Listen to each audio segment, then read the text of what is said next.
स्वागत है आपका आज की तारीख में। मैं अभिसार शर्मा। देश की सबसे बड़ी गौ तबाही के सबसे बड़े पाप का खुलासा आज हम करेंगे। अगले 15 मिनट में ध्यान से देखिएगा। मामला राजस्थान के जालौर और सिरोही जिलों का है, जहां कुछ दिन पहले अचानक आई बाढ़ में करीब 1000 गायों की मौत हो गई।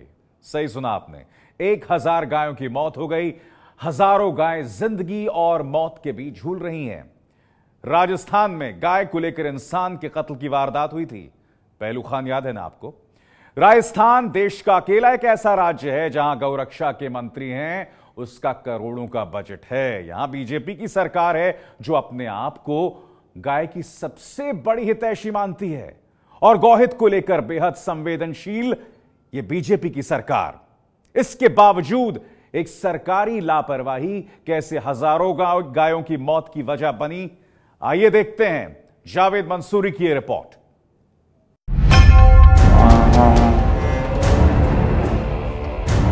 एक 1000 गायों की मौत और मौत का जिम्मेदार एक बांध।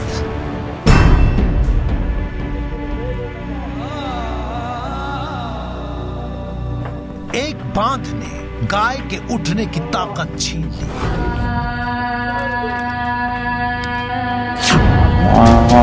एक बांध ने गाय की बोलने की ताकत छीन ली।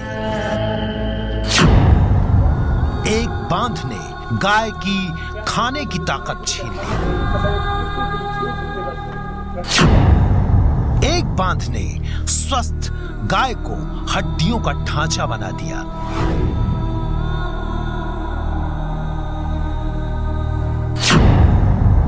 एक बांध ने 1000 से ज्यादा गायों को मौत दे दी।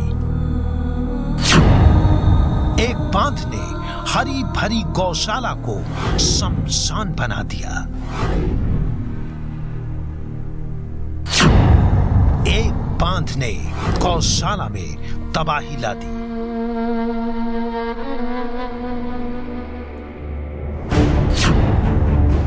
आपको लग रहा होगा कि बाढ़ से तबाह गायों की मौत में यह बांध कहां से आ गया। तो आपको एशिया की सबसे बड़ी गौशाला पथमेड़ा गोधाम के संरक्षक स्वामी गोविंद का एक छोटा सा बयान सुनाते हैं। बहुत ध्यान से इसे सुनिएगा, क्योंकि आने वाली कहानी इसी बयान से अपना रास्ता निकालेगी। गोधाम पथमेड़ा से 10 किलोमीटर की दूरी पर एक पांचला गांव है। वहाँ किसी व्यक्ति ने प्राइवेट बांध बना रखा था। वो बांध टूट गया।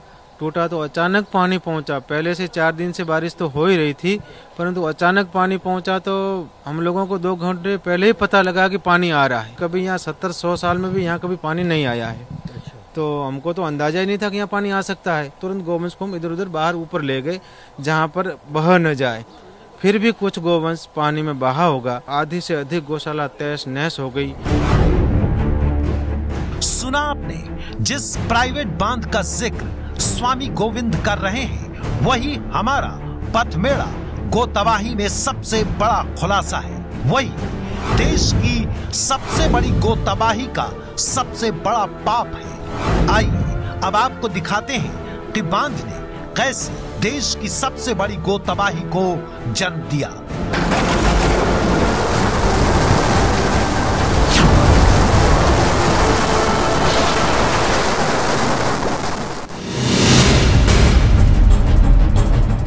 राजस्थान में जालौर जिले के इस पथमेड़ा धाम से 10 किलोमीटर दूर ननौली गांव का यह है वो बांध।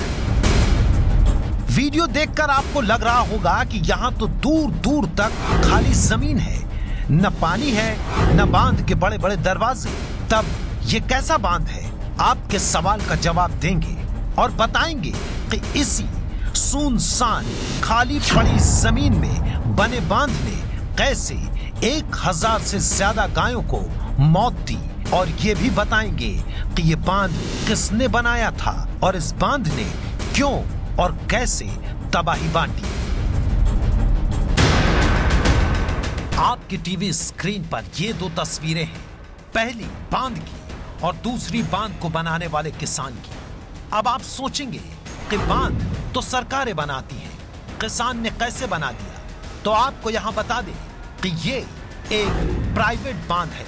जी हां, प्राइवेट, जिसे हिंदी में निजी कहा जाता है, जिनका निर्माण किसान बारिश के पानी को सुरक्षित रखने के लिए करते हैं। ऐसे बांध बड़ी जमीन पर ऊंची दीवारें बनाकर कर दिया जाता है। तो सवाल उठता है कि ऐसी तबाही को जन्म देने वाले बांध किसकी मंजूरी से बनते हैं?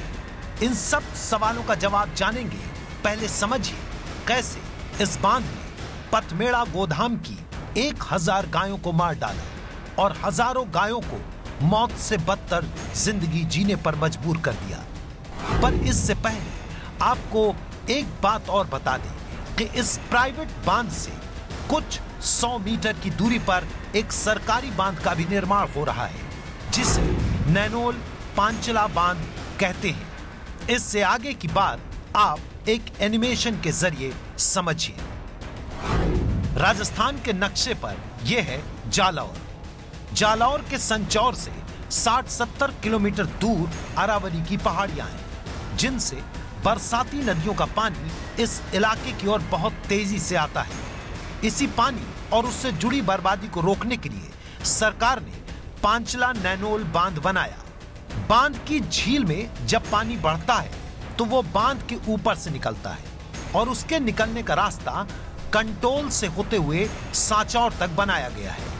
लेकिन एक किसान ने पानी निकलने के रास्ते पर ही नानौल गांव में निजी बांध बना दिया और सरकारी बांध के पानी के निकलने वाले रास्ते को रोक दिया।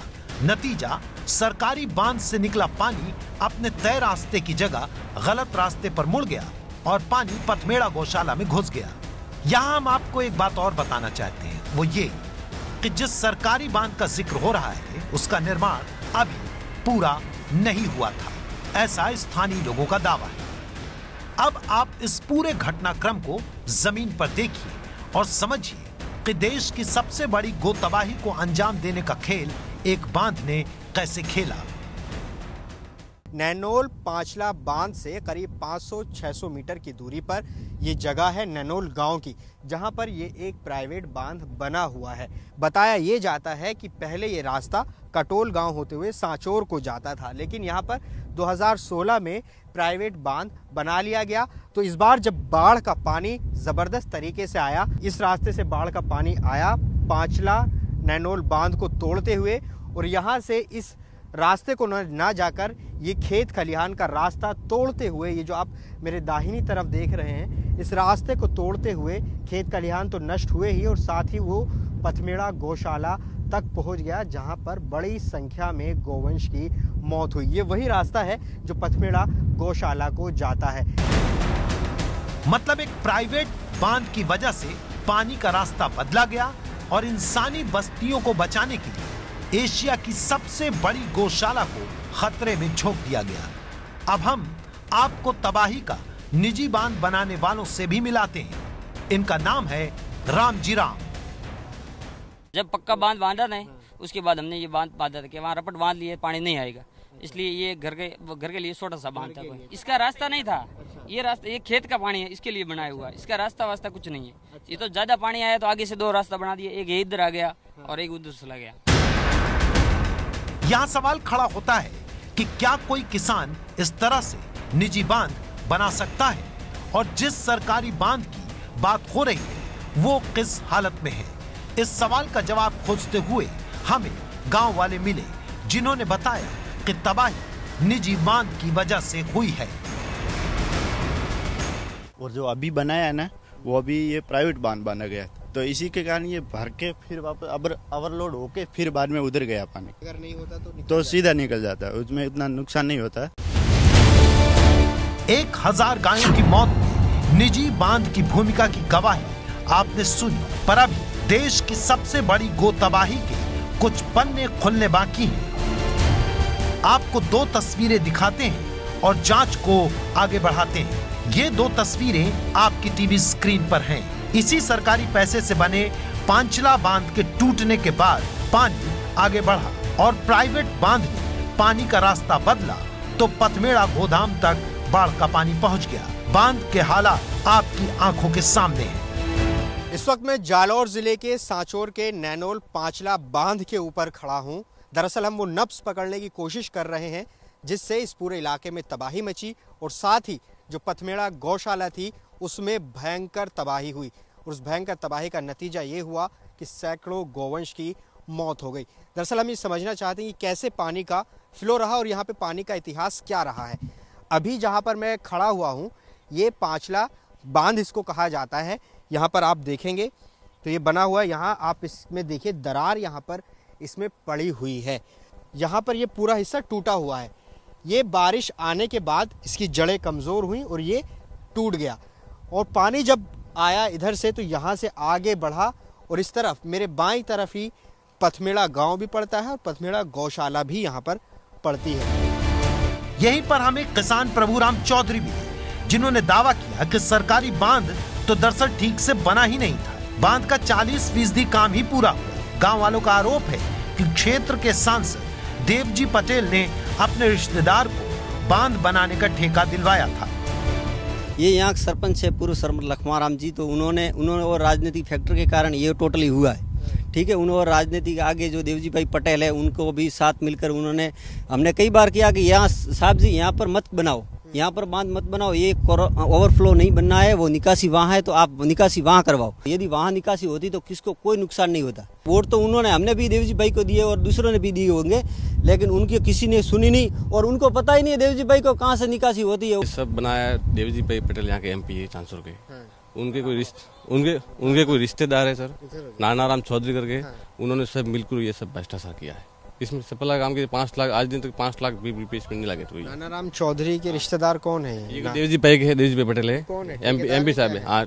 नानाराम चौधरी ठेकेदार है। ठेकेदार जी, उन्होंने सबको ये राजनीतिक दबाव के मिलकर सब पे भ्रष्टाचार में पैसे किए। प्रभुराम का दावा है कि पिछले साल अप्रैल में शुरू होकर जुलाई में काम बंद भी हो गया था। बांध की ऊंचाई और साथ में लगे रेत की ऊंचाई और बढ़नी थी, कंक्रीट की परतें और बननी थी, लेकिन कोई काम पूरा नहीं हुआ ही नहीं पूरा। नहीं, पूरा काम अभी बाकी है। ये मिट्टी का भराव ज्यादा करना था साइड में और पीछे निकासी, जैसे कि यहाँ पानी ढल रहा था उसकी अलग कुंडी बनानी थी। ठीक है, पीछे अलग बनाना था सब कुछ और आगे भी दीवार करने थे, रेत भी हाइट फुल करनी थी। नीचे से जैसे कि फाउंडेशन है तो फाउंडेशन 120 बाय 120 थी तो उन्होंने 66 बाय 66 बना दिया। जैसे कि नीचे और RCC जैसे कि वो कंकर डाल के फिर वो कंक्रीट में जमा करनी थी तो वो 1 मीटर की थी तो उन्होंने ओनली फॉर 1 फीट ही नहीं बनाई। पूरा करप्शन में कोई गाठा नहीं रखा इन्होंने। यहाँ तक कि जांच में 2 बातें बहुत साफ हैं। एक, अधूरे सरकारी बांध ने ठीक से बाढ़ के पानी को नहीं रोका और निजी बांध ने बाढ़ के पानी का रास्ता पचमेड़ा तीर्थ की ओर मोड़ दिया। इस बात को मजबूती देता है पचमेड़ा गोतीर्थ के प्रबंधन का ये बयान, जो कहता है कि इस इलाके में कभी बाढ़ आई ही नहीं थी, यानी अचानक तबाही का पानी किसी अनहोनी से ही यहाँ तक पहुँचा। कभी यहाँ 70-100 साल में भी यहाँ कभी पानी नहीं आया है, तो हमको तो अंदाजा ही नहीं था कि यहाँ पानी आ सकता है। तो जैसे ही पानी वहाँ पर खबर मिली तो हम लोगों ने तुरंत ही हमको पता लगा कि नीचे वाले क्षेत्र है, तो उसमें से तुरंत गवर्नमेंट को हम इधर उधर बाहर ऊपर ले गए। सरकारी बांध के अधूरे और प्राइवेट बांध के पूरे निर्माण ने गो भूमि को शमशान भूमि में बदल दिया। ये बड़ी लापरवाही है, हजारों गायों की मौत के लिए जिम्मेदार है। ऐसे में हमने प्रदेश के सिंचाई मंत्री राम प्रताप से संपर्क किया ताकि जनता से मिली जानकारी का सच और झूठ सामने आ सके। क्या कुछ प्राइवेट बांध भी हैं, लोगों ने ऐसा पानी रोकने के लिए बना रखे हैं, ऐसी जानकारी भी लग रही है? नहीं, ऐसे कोई बांध नहीं है। बीच बीच में नदी के पेटे में छोटे मोटे थे तो वो तो पानी को रोक करके रिचार्ज करने के लिए, उससे कोई अड़चन पैदा नहीं है। मंत्री जी के बयान से कुछ खास पता नहीं चला तो हमने इस विषय में पड़ताल आगे बढ़ाई। हमें सूत्रों के हवाले से कुछ चौंकाने वाली जानकारियां मिली जो आप भी जान लें। नंबर 1, सरकारी बांध 2015 से टूटा हुआ था। सरकारी बांध की मरम्मत का काम चल रहा था। गुजरात से आने वाली नर्मदा नहर का क्षमता से ज्यादा पानी भी स्थानीय इलाके में फैला। नर्मदा नहर के पानी, टूटे सरकारी पुल और निजी बांध ने मिलकर पथमेड़ा की तबाही को जन्म दिया। अब सवाल यह है कि जब सरकारी बांध की मरम्मत चल रही थी तो वहां से 500 मीटर पर नहर के पानी निकलने का रास्ता जब गांव वालों ने रोका तो यह बात भी सरकार को पता रही होगी, तब इसे हटाया क्यों नहीं गया? यानी सरकारी लापरवाही ने गो तबाही की भूमिका तय कर दी थी। पायलट ने मना किया, मुख्यमंत्री जी ने रिस्क लेकर के जिद की, तो उसके बाद में उसने कहा साहब विजिबिलिटी नहीं है, हालात खराब है। उसके बाद में दोबारा कल फिर जाके आई, वो खुद मॉनिटरिंग कर रही है एक एक चीज की। बाद में मंत्री जी ने बांध के निर्माण का ठीकरा पंचायती राज विभाग पर फोड़ा और इस गो तबाही से किनारा कर लिया। तो हमने जिले की पंचायत व्यवस्था में अहम भूमिका निभाने वाले स्थानीय सांसद और प्रतिनिधियों से संपर्क करने की कोशिश की। हमने जालौर के सांसद देवजी पटेल से उनका पक्ष जानने के लिए संपर्क किया, लेकिन उनके सचिव ने बताया कि वो जिले में ही बाढ़ प्रभावित क्षेत्रों के दौरे पर हैं, लिहाजा अभी वो बात करने के लिए उपलब्ध नहीं है। सांसद जी तो नहीं मिले, लेकिन कुछ स्थानीय पंचायत प्रतिनिधियों से हमारी बात हुई और उनके बयान में जो बातें सामने आई वो आप भी सुनिए।